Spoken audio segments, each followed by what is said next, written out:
Hello there, my name is John O'Hara and I'm the official festival ambassador for the Festival of Voices 2022, happening July 1 to 10 all over Tasmania. Now, as the festival ambassador, it is my job, of course, to spread the word about the jam-packed program we have lined up for you, but also to spread the joy that I think singing and making music brings. And so over the last couple of weeks, I've had the opportunity to speak to some of our artists joining us at the festival. Everyone from solo acts to composers to choir conductors about what singing and music and art and community means to them. I hope you enjoy these chats. I will see you at the festival. I'll be the one in the sparkly jacket. See you in a few weeks. Reuben Kaye, thank you so much for joining us on the Festival of Voices Zoom to Views. Oh, it's a pleasure. Thank you for having me. We're joined tonight on a Saturday night post gig. I love that neither of us are raging, on a Saturday night. I know it's a real dichotomy of the artist, isn't it? The contradiction of the artist on stage, it's no holds barred and everything's out, and then off stage we go home and we just do life admin. We're here home alone on a Saturday night, desperate and dateless, waiting for the phone to ring. The night is still young. Well, I got 4 of the Brisbane Broncos tied up in the bedroom. They're my emotional support animals. Hey, for people that may not have heard of Reuben Kaye before down in Tassie, who is Reuben and what does Reuben do? I do many things. I'm an actress, I'm a model, I'm the man my high school voted most likely to be mistaken for a bucket. I'm all things to all people. And although no man is an island, I have been invaded several times. The shows are fast, the shows are very funny, the shows are a good time, they're unashamedly queer. It's a risk, come take a risk, come down and play with a clown. Whack a ball in my mouth. Is there anything that you've got specially planned for the Festival of Voices show in Hobart? Well, this show is particularly interesting because we're bringing, we normally have quite a large band, but we thought it's our first time in Tassie. Let's strip it right back to almost like the genesis of the art form. If you want to be, get that arts funding techno speak in. It's me and my music guy, Shanon, at the piano. Love Shanon. Oh, he's brilliant. He's brilliant. I'm locking him down. No one else can have him. And he just has to keep up with me. And I've just got to keep up with the audience. There's really not a lot of script. It's all of the songs that I know and love. And we just push through them and see how the audience reacts. You've got everything. You've got some Aznavour. You've got some Rolling Stones. You've got some Randy Newman. You've got some of the Pierces, great band, great new band. A little bit of everything. You've got some Harry Nilsson and Mariah Carey for people who love to get their lighters up and wave. I don't know if the venue is a fire risk or a heritage listed building, but I myself, I'm a Jewish homosexual, so I'm very flammable. There's a whole range of songs. There's something for everyone. And if you don't get something in the show, come to my hotel room after, and I'll make sure you get something you can't get rid of. Hey, the Festival of Voices is a little bit different because, it's a festival that celebrates voice, right from solo artists to composers to choirs. So as a vocalist, as an artist, as someone who uses their voice in many ways, what does it mean to you? What does voice and music and singing mean to you? It means a lot to me, specifically now after the pandemic, because just before the pandemic, I actually had some pretty botched vocal surgery in London, and I didn't actually speak for about 3 months. I couldn't make a sound. Yeah, I mean, think what that's like for someone like me.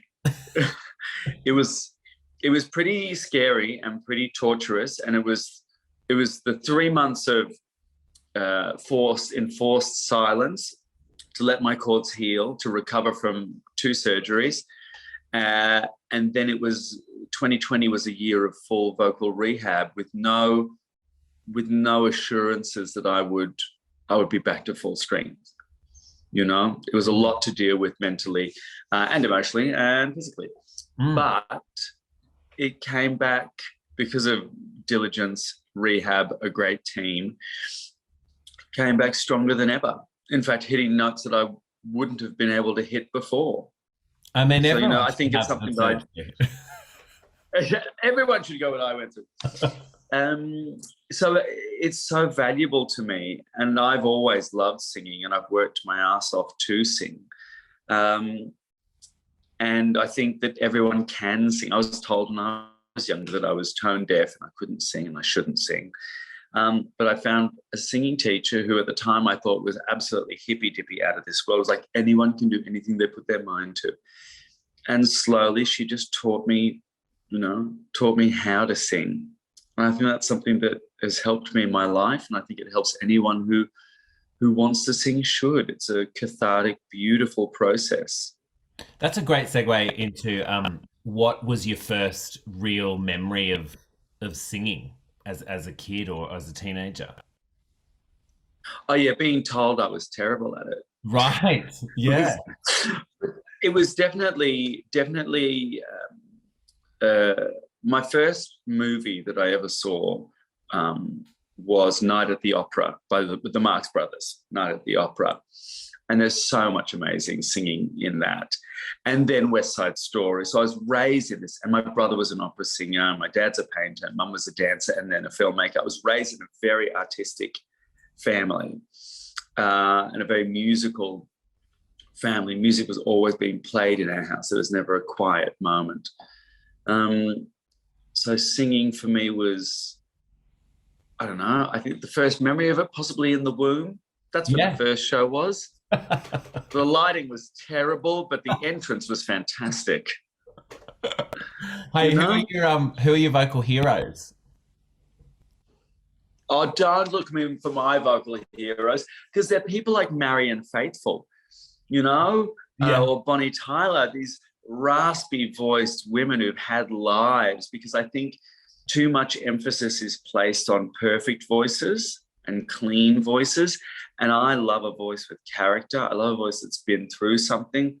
Someone like Tom Waits, even Sia on that first album, where you hear all of the crunch and the grit and you don't hear the work, but you hear the effort. And I think sometimes with performing, I don't want to see the work, but I love to see the effort.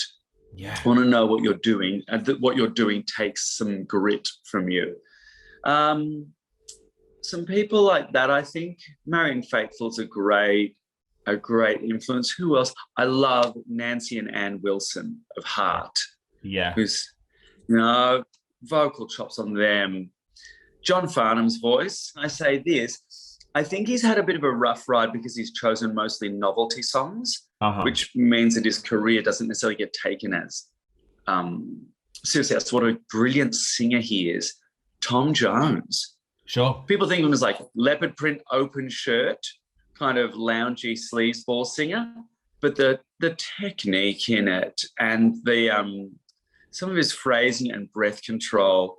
Then you've got singers like Judy, Babs, Liza singing Charles Aznavour songs. You don't get better than that. Yeah. Yeah. Hey, Aznavour wrote beautiful songs. Sorry. Your shows are pretty wild. I've been to a few of your shows all over the place. So tell me a funny kind of / embarrassing kind of wild story that might, surprise / shock our Tasmanian audiences. Just one. Oh, I've had it all. I've had people throwing up in my show because it's late night shows in Edinburgh and they're wasted. I've had one night there was a couple who were found making love in the back row in the balcony.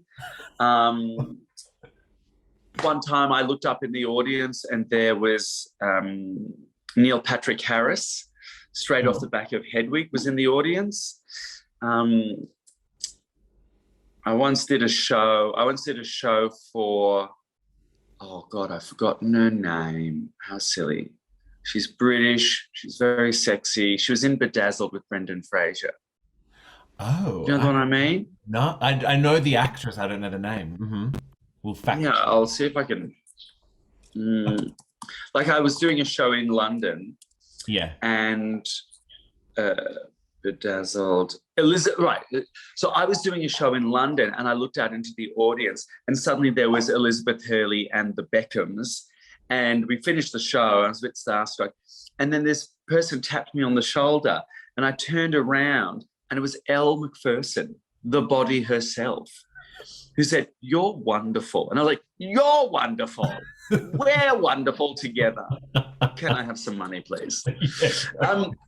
Really fun, some fun, crazy stuff has happened like that. And I don't know, every show is completely different because the show is so much about the communication between me and the audience. You can't replicate what happens in each show, and they all have their own different vibe and their own Pinterest board, mood board, tempo, pulse, even. And that's the best part about Cabaret for me is that it is a really honest thing. It's about how I'm feeling on the day. It's about what we've all experienced, what's going on in the world. Every show is completely unique. Well, speaking of that, you know, it's your first time down in Tassie, first time at the Festival of Voices. So what are you looking forward to most about Tassie? You've obviously heard that, you know, Hobart's a great place and they do festivals very, very well. Well, I have heard nothing but amazing things from anyone who's ever come back from Tassie, for those of us that have come back from Tassie. But what should I look out for? Tell me what are the good tourist spots to go to? I've heard that Muir's seafood is something I've got to try. Great. Do you like oysters? Great oysters. Mate, love them. Love them. Could slow them down all day. Great gin in Tassie, great wine. A lovely queer community that are going to just embrace your show. So, yeah, it's very exciting. Is there a place to go after the show to keep partying? Is there a place for the after party? Yes, absolutely. You've got to kind of, there's a great little place called Society, actually. I must take you there. And I need to introduce you to Pussy Poppins, who's probably Hobart's most renowned drag queen. She's fabulous. Fabulous name. I mean, I'm sold. Yeah. Hey, part of my job this year as the ambassador is to spread joy and to highlight the importance of community and how singing brings us all together. I think there's a direct correlation between singing and being a part of a group and the feeling of joy. Are you a believer? I'm absolutely a believer in that. I believe that the arts should be compulsory in every person's upbringing. Even if you don't go into the arts, there's something that connects, in the same way that we treat sport in this country, that it's something that connects you, it teaches you community. It does, but it also frames it all in a form of combat. It's a win or lose kind of situation, or a competitive hierarchy thing, which I don't necessarily agree with. But when it comes to arts, it's really about community and a communal ethos and a sense of participation in something that is greater than the whole. And that's hard for me to say because in my mind, nothing is greater than the whole. So for an audience to have that experience, it also connects them to the performer in a way that is entirely different to how they would normally. I remember seeing Anthony and the Johnsons when they were Anthony at Hamer Hall, and they had the audience singing in harmonies throughout, and the audience then felt this really touching sense of community and sense of like being part of an organism, you know, like ants in a hive or something that were building and creating and living. And you left the venue feeling really touched by that, feeling really changed by that. I don't think there's anything like it. No, it's incredible. I agree with you. Hey, the program is jam-packed. It's 10 days, morning, noon, afternoon, night of activity. So this is your chance to tell the people of Tassie why, in planning their festival schedule, they should include Reuben Kaye's show.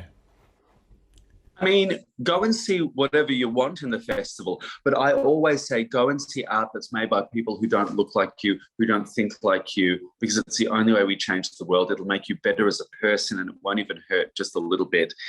And when you've had too much serious content, come and have a laugh with this old faggot. I probably can't say that. Let me just see if you could maybe edit it. And if you've had enough of all of that, come and have a laugh with this poof. I'd love to be able to meet the people of Tasmania and to be met. It's going to be a laugh riot. The shows are a laugh a minute, and it's big notes and dick jokes, and it's very fun. Come on down.